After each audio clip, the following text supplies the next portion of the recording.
बिस्मिल्लाहिर्रहमानिर्रहीम, अस्सलाम वालेकुम। मैं हूं करामत मुगल और मेरे साथ हैं सईद बलोच साहब। सुप्रीम कोर्ट कवर करते हैं, सीनियर जर्नलिस्ट हैं। सईद बलोच साहब, आज केस बहुत अहम था सुप्रीम कोर्ट में। चीफ जस्टिस साहब डीजी लॉ इलेक्शन कमीशन से पूछते हैं कि आप इलेक्शन की डेट कब देंगे, वो कंधे उचाते हैं और चीफ जस्टिस साहब आगे से मुस्कुरा देते हैं। यही चीफ जस्टिस साहब ने अप्रैल 2022 में जब चीफ इलेक्शन कमिश्नर को बुलाया था और उनसे डेट मांगी थी कि आप इलेक्शन कब तक करवा सकते हैं, तो कहा गया 7 माह में। पंजाब इलेक्शन वाले केस में आए तो उन्होंने कहा था 8 अक्टूबर को। ये इलेक्शन से डर इलेक्शन कमीशन रहा है या सुप्रीम कोर्ट रहा है? कोई सिचुएशन वाजे नहीं हो रही।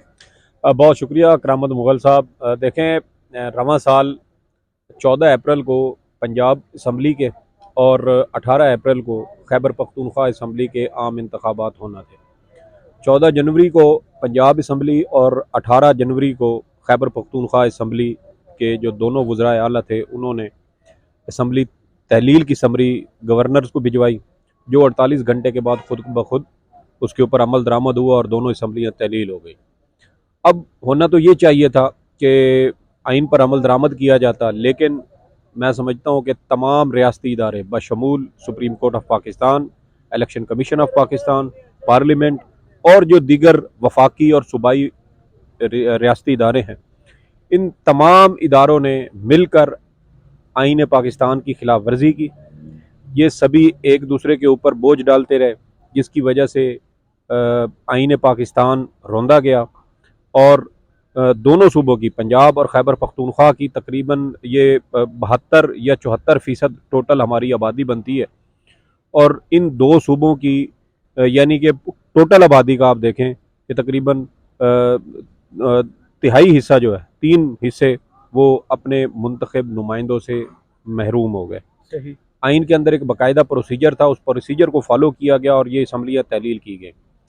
अब जब गुज़श्ता साल आपको याद होगा कि सुप्रीम कोर्ट ऑफ पाकिस्तान ने 3 अप्रैल को ग़ालिबन डिप्टी स्पीकर कौमी असम्बली रूलिंग पर अज़ खुद नोटिस लिया, उसके ऊपर समाअत हुई और 7 अप्रैल की रात को सुप्रीम कोर्ट ऑफ पाकिस्तान ने हुक्म दिया कि जो अदमी एतमाद की तहरीक पर दोबारा वोटिंग कराई जाए।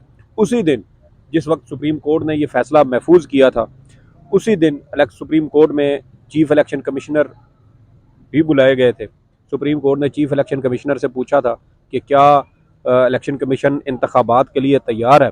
वहाँ पर उस वक्त चीफ इलेक्शन कमिश्नर ने कहा कि इलेक्शन कमीशन ने हल्का बंदियाँ करनी है इंतखाबात से कबल, क्योंकि जो खैबर पख्तूनख्वा के जो सूबाई अजला थे, कबायली इलाके, वो जब खैबर पख्तूनख्वा में जम हुए तो उनकी जो कौमी असम्बली की नशिस्तें थी, उनमें 6 सीटों का फ़र्क आया, यानी कम हो गई। 342 टोटल थी, तो वो कम हो के जो मजमूई बनती हैं पूरे पाकिस्तान में कौमी असम्बली की नशिस्तें, वो 342 से कम हो के 336 पे आ गई। उस पर इलेक्शन कमीशन ने कहा कि हमें हल्का बंदियाँ करनी है और वो ज़रूरी हैं, उसके बगैर इंतखाबात नहीं हो सकेंगे। सुप्रीम कोर्ट ने पूछा कितना टाइम लगेगा, उन्होंने कहा जी कम अज़ कम 4 महीने चाहिए।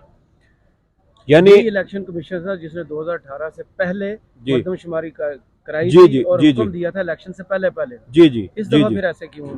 वो आपको सारी वो वजूहत बताता हूँ। अच्छा, ये हुक्म हुआ और उसके बाद सुप्रीम कोर्ट ने इलेक्शन कमीशन चौंका। अब इलेक्शन कमीशन जिम्मेदार इदारा है इंतखाबात कराने का, सुप्रीम कोर्ट उसके ऊपर कोई ज़्यादा जोर ज़बरदस्ती कर नहीं सकती थी। सुप्रीम कोर्ट ने टाइम दे दिया, डिप्टी स्पीकर की रूलिंग कलअदम हो गई। अगर उस वक्त चीफ इलेक्शन कमिश्नर कह देते कि हम इंतखाबात के लिए तैयार हैं, तो शायद डिप्टी स्पीकर कौमी असम्बली की रूलिंग भी कलअदम करार ना दी जाती। इलेक्शन सही। कमीशन का ये मौक़िफ़, इसकी और एक ठोस आईनी वजह तौर थी। पर वो 7 माह का बोल भी नहीं सकते थे। जी जी, वो दूसरी बात ये है कि इलेक्शन कमीशन का पंजाब, है कि काम है इलेक्शन कंडक्ट करवाना और हर देखिए, वक्त तैयार। दूसरी बात ये है कि हल्का बंदियाँ होनी थी खैबर पख्तूनख्वा की, वो भी सिर्फ कौमी सतह पे, कौमी असम्बली के। सुबाई की हो चले हम चुकी थी। सूबाई का भी कह देते हैं जी कि चूँकि कौमी असम्बली की तब्दील होनी थी, तो सूबाई असम्बली की भी हल्का बंदियाँ होनी थी, तो वो सिर्फ एक हल्के के अंदर, एक सूबे के अंदर होनी थी।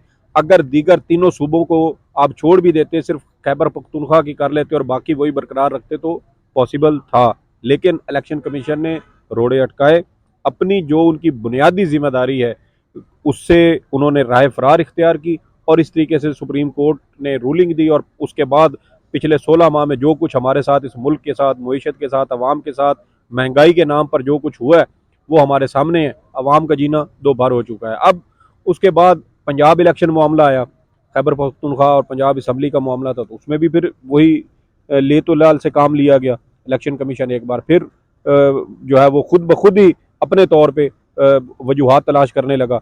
अब आप देखें कि खानेवाल के अंदर एक ट्रेन का हादसा हुआ और उस ट्रेन के हादसे को भी बुनियाद बनाया गया कि इस तरह के वाकयात हो सकते हैं और इसकी वजह से सिक्योरिटी की सूरत हाल ठीक नहीं है। ने कहा हमारी रुखसती से 3 दिन पहले हम तवक्को कर रहे थे कोई वाकया ना हो जाए, और ये हो गया। और वो हो गया। और दूसरी बात यह है कि इलेक्शन कमीशन ने जो रिपोर्ट उस वक्त तैयार की थी, अपना जो एक ऑर्डर तैयार किया था, जारी किया था, उसके मुताबिक वो जो वाकया होना था वो बाद में हुआ। इलेक्शन कमीशन ने अपनी रिपोर्ट के अंदर पहले जिक्र कर दिया कि फलां तारीख को फरवरी के गलबन 15 या 16 फरवरी की तारीख बनती है, उसको 16 फरवरी को लेटर लिखा था। जी, और उस दिन जो है इस तरह का कोई वाकया ट्रेन का हो सकता है और उसी दिन ट्रेन का वो हादसा हो गया। बाद में इलेक्शन कमीशन कहता रहा जी कि वो क्लैरिकल मिस्टेक्स हैं तो फलां, लेकिन चीज़ें वो हैं जो पहले ही किसी न किसी तरीके से मंजर-ए-आम पर आ चुकी थी। तो कहने का मकसद ये है कि इलेक्शन कमीशन ने हर मौका पर, जब भी सुप्रीम कोर्ट ऑफ पाकिस्तान ने उससे पूछा, इलेक्शन कमीशन ने राह फरार इख्तियार की। और अब आप देखें कि मार्च के महीने में इलेक्शन कमीशन ने अपने तौर पर जो तारीख थी वो 8 अक्टूबर कर दी और कहा कि मुल्क में हालात ठीक नहीं है, इस वजह से 8 अक्टूबर से पहले इलेक्शन नहीं हो सकते। उसके ऊपर फिर दोबारा दरखास्तें आई, दोनों जो पंजाब और खैबर पख्तूनख्वा असम्बली के स्पीकर हजरात थे उनकी जानिब से दरखास्तें दायर की गई।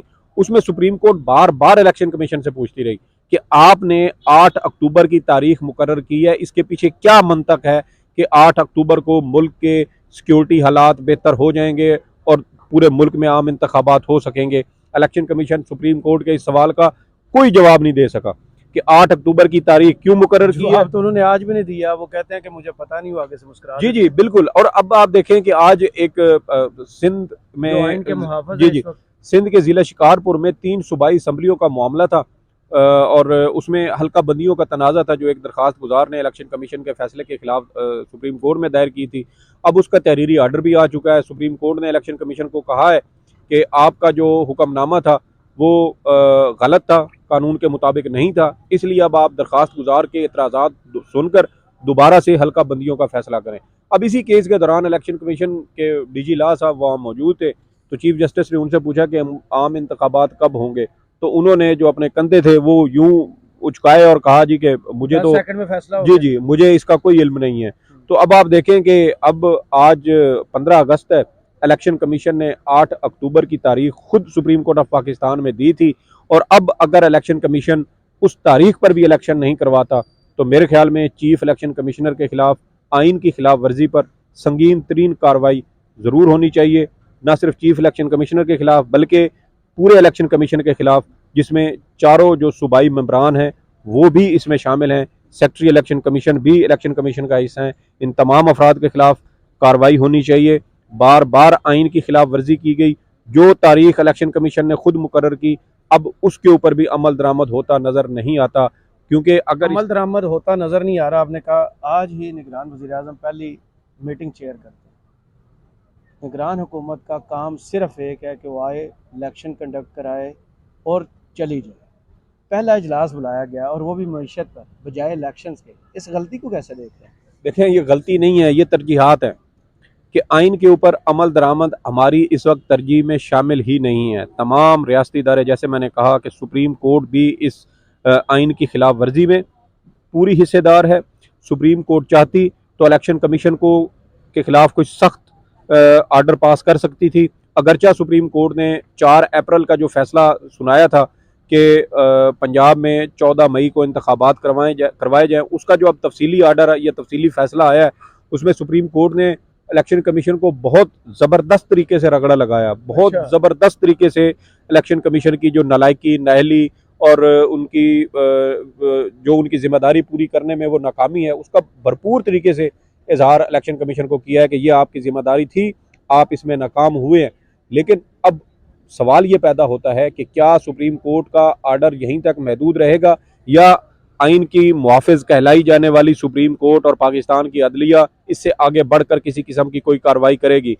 हमारे सामने है कि वफाकी हुकूमत ने, काबीना ने, पार्लियामेंट ने सुप्रीम कोर्ट के फैसले की खिलाफ वर्जी की। आप ये देखें कि गुज़श्ता साल और इस साल के शुरू में बलूचिस्तान में और गालबन सिंध में बल्दियाती इंतखाबात हुए और उन बलदियाती इंतखाबात के ऊपर जो कराची में अखराजात हुए, जी जी, बलूचिस्तान। कराची और बलोचिस्तान पूरे सिंध में हुए, जी। उन बलदियाती इंतखाबात के जो अखराजात थे वो बिल अब इस बजट में आके मंजूर हुए हैं कौमी असम्बली से, साल के बाद जाके। तो सुप्रीम कोर्ट यही कहती रही थी कि आप फंड्स एलोकेट कर दें, जब असम्बली का ये जो माली साल है जब ये खत्म होगा, तो जिस तरीके से एक रिवायत है कि पार्लियामेंट के आखिर में जाके वो सारी चीजें पार्लियामान से मंजूर करवा ली जाती हैं, वो मंजूर हो जाएंगी, लेकिन आइन के ऊपर अमल दरामद करवाएं। वफाकी हुकूमत ने इसके ऊपर अमल दरामद नहीं किया, आपकी पार्लियामेंट ने इसके ऊपर अमल दरामद नहीं किया। जजेस के खिलाफ संगीन तरीन इल्जामात लगाए गए, संगीन तरीन उसके ऊपर उनके खिलाफ तकारीर की गई। पर 15 मई को सुप्रीम कोर्ट के सामने रेड जोन के अंदर एहतजाजी मुजाहरा किया गया, जब पूरे रेड जोन के अंदर बल्कि पूरे इस्लामाबाद के अंदर जलसा जुलूस या 10 बंदों का इकट्ठे होना, खड़े होना, दफा 144 थी और 10 से ज्यादा बंदे इकट्ठे नहीं हो सकते थे। और आपने उस दौरान भी सुप्रीम कोर्ट के सामने आपने एहतजाजी मुजाहरा किया। पूरी इस्लामाबाद इंतजामिया और पुलिस अदलिया को लताड़ा दबाव में लाने की कोशिश की। जी जी जी जी। और इस्लामाबाद पुलिस और इस्लामाबाद इंतजामिया इसमें फैसिलिटेट कर रही थी, तमाम सहूलियात फराम कर रही थी। पुलिस की गाड़ियों में JUI फे के और दीगर सियासी जमातों के कारकुनों को रेड जोन तक पहुंचाया गया। ये हमने अपनी आंखों से देखा हुआ है। निगरान वजीर आजम के लग रहे इकदाम से कि इलेक्शंस की तरफ चीजें जाएंगी। सर नहीं जाएंगी, बात वही है ना जो आपने की कि मैं वही कह रहा हूँ कि तरजीहात में ही शामिल नहीं है। हमारे कुछ वो जो फरिश्तों के नज़दीक है ना, बल्कि मैं कहूँगा कि उनके जो फरिश्ते हैं वो बहुत तेज़ हैं, तो वो उनको ना पहले ही उनके कान में वो खबर डाल देते हैं कि भाई इलेक्शन जो है वो फरवरी मार्च 2024 में ही होंगे। चलो तो ये जो मामला तो चलते रहेंगे, चाय ठंडी हो जाएगी, इसको यहीं पे खत्म करते हैं। बहुत शुक्रिया सईद बलोच साहब, आपके तज़किया कमेंट्स बॉक्स में ज़रूर बताइए कि ये वीडियो आपको कैसी लगी। इजाज़त दीजिए, अल्लाह हाफिज़।